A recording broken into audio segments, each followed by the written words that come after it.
वालेकुम दोस्तों, ਤੁਸੀਂ ਵੇਖਦੇ ਪਿਓ ਪਾਕ ਪੱਤਰਕਾਰ ਤੇ ਮੈਂ ਤੁਹਾਡਾ ਦੋਸਤ ਅਹਿਮਦ ਫਰਾਸ। ਤੁਹਾਨੂੰ ਸਭ ਤੋਂ ਪਹਿਲੇ ਰਿਕੁਐਸਟ ਹੈ ਪੇਜ ਨੂੰ ਫਾਲੋ ਕਰ ਲਓ ਤਾਂ ਕਿ ਸਾਡੀ ਹਰ ਆਉਣ ਵਾਲੀ ਵੀਡੀਓ ਮੇਰੇ ਬਰਾਬਰ ਵੇਖ ਸਕਣ। ਕਿਸੇ ਮੇਰੇ ਬਰਾਬਰ ਨੂੰ ਜਾਨਵਰ ਚਾਹੀਦਾ ਹੋਵੇ ਅੱਛੀ ਨਸਲ ਦਾ ਰਾਬਤਾ ਕਰਕੇ ਪਰਚੇਸ ਕਰ ਸਕਦਾ ਹੈ।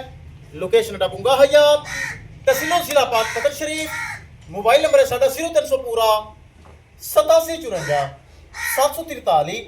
व्हाट्सएप नंबर भी यही है जी, लोकल नंबर भी यही है।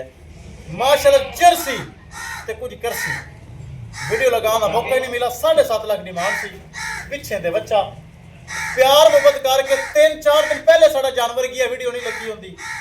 हसन भाई हसन सईद साहब जड़ा माला दूसरा जानवर फिर उन्हें माशाल्लाह ऑनलाइन ट्रांसैक्शन अकाउंट कर दी। हसन सईद साहब जड़ा वालों ने माशाल्लाह परचेज कर रहे डेयरी फार्म है ए माशाल्लाह जा रही उत्थे। अल्लाह ताला सोने रब हसन सईद साहब ने नसीब करे जिन्हें सारे ट्रस्ट किया साढ़े पेमेंट अकाउंट चलाई। कैमरामैन साहब गड्डी नंबर एक चीज करो क्लियर छड़ के करो रवाना ले चलो जी। माशाल्लाह एक और भी जर्सी खड़ी चेक करो, जर्सियां वाधू माशाल्लाह। किसी मेरे बराबर नूं जानवर चाहिदा होवे राबता करके परचेज कर सकदा। ले चलो लो जी माशाल्लाह वड्डी गाय जा रही चेक कर लो। अल्लाह ताला हसन सईद साहब दे नसीब च करे जिन्हें साढ़े ते भरोसा किया एतमाद किया पैसे अकाउंट सेंड किए। ए चेक करो एक दिन की सूई माशाल्लाह जर्सी पूरी क्या ही बात है माशाल्लाह। लक्कड़ बाडी गां दी चेक करो फुल साइज ते माशाल्लाह बड़े दुध वाली गाय। अब बच्चा अगे चुक ले यार।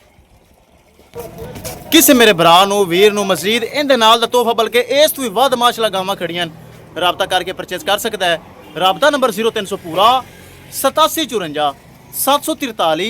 व्हाट्सएप नंबर भी यही है जी, लोकल नंबर भी यही है। माशाल्लाह महफूज तरीके नाल चेक कर लो बच्चा गया ए गाय महफूज तरीके नाल होवेगी लोड जी महफूज तरीके नाल हो गई लोड चेक कर लो। ए पिछे बच्चा ते ए गाय अल्लाह ताला हसन सईद साहब ने चौना पिरा नसीब च करे। ए जा रही जड़ा वाला किसी मेरे भरा नूं मजीद जानवर चाहिए होवे राबता करके परचेज कर सकता है।